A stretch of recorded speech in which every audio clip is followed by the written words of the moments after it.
नमस्कार। चलिए आज एक ऐसी चीज को समझते हैं जो सुनने में तो थोड़ी जटिल लगती है पर है बहुत काम की।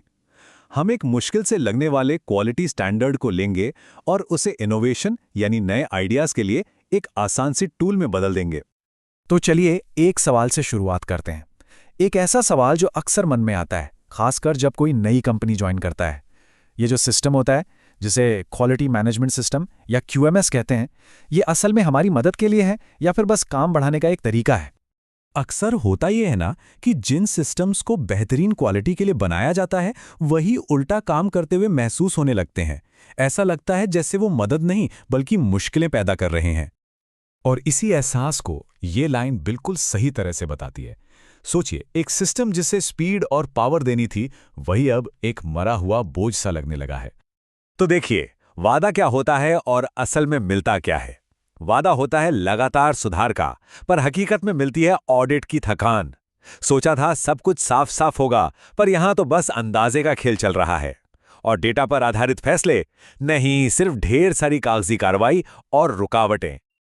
लेकिन रुकिए, क्या हो अगर सिस्टम का एक सबसे डरावना लगने वाला हिस्सा यानी डिजाइन और डेवलपमेंट से जुड़ा क्लॉज 8.3 असल में क्रिएटिविटी का सीक्रेट फॉर्मूला हो? अजीब लगा ना? चलिए इसी में थोड़ा और गहरे उतरते हैं और देखते हैं।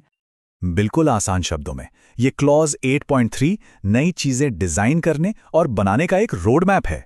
इसको सिर्फ एक नियम मत समझिए, ये एक ढांचा है। एक ऐसा ढांचा जो इस बात को पक्का करता है कि हम कस्टमर की जरूरत को ठीक से समझें, एक सॉलिड प्लान बनाएं और फिर उस प्लान को फॉलो करें ताकि जो फाइनल प्रोडक्ट बने ना, वो एकदम बेस्ट हो। लेकिन चलिए, नियमों को पढ़ने में क्या मजा है? ये तो बोरिंग है। आइए इसी चीज को एक कहानी से समझते हैं। एक ऐसी कहानी जो इस नियम के पीछे की सोच को बिल्कुल साफ कर देगी। तो कहानी है एक राजा की, उनके होशियार सलाहकार बीरबल की और एक ऐसी मांग की जो सुनने में ही बहुत अजीब लगती है।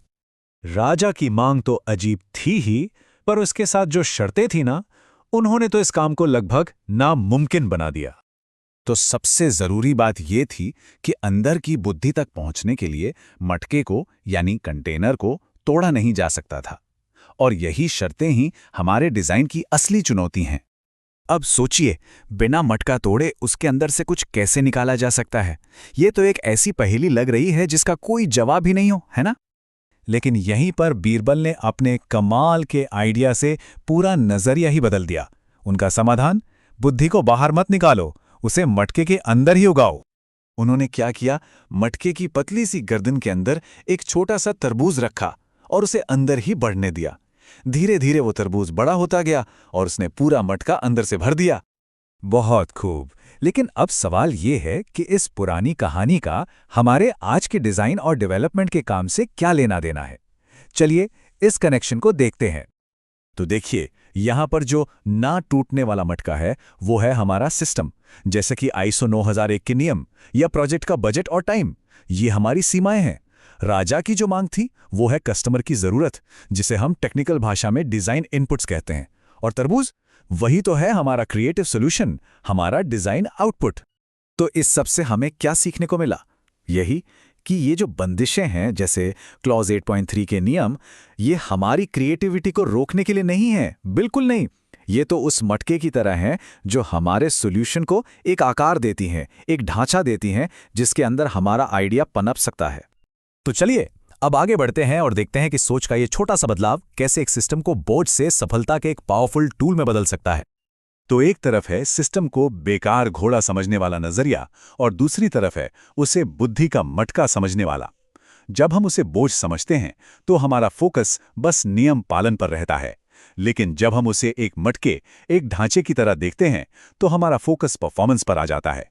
जहां पहले बंदिशें आइडियाज को रोक रही थीं, अब वही बंदिशें क्रिएटिविटी को बढ़ावा दे रही हैं। और यही वो फर्क है, सिर्फ नियम फॉलो करने में और उन्हीं नियमों का इस्तेमाल करके रेस जीतने में। ये सिर्फ नियमों के पालन से परफॉर्मेंस की तरफ एक शिफ्ट है। तो अगली बार जब भी कोई प्रोजेक्ट सिस्टम की वजह से मुश्किल लगे तो इस कहानी को जरूर याद करना और फिर सोचना कि आज आपके सामने वो कौन सा न टूटने वाला मटका है जिसके अंदर आप कुछ नया और बेहतर बना सकते हैं।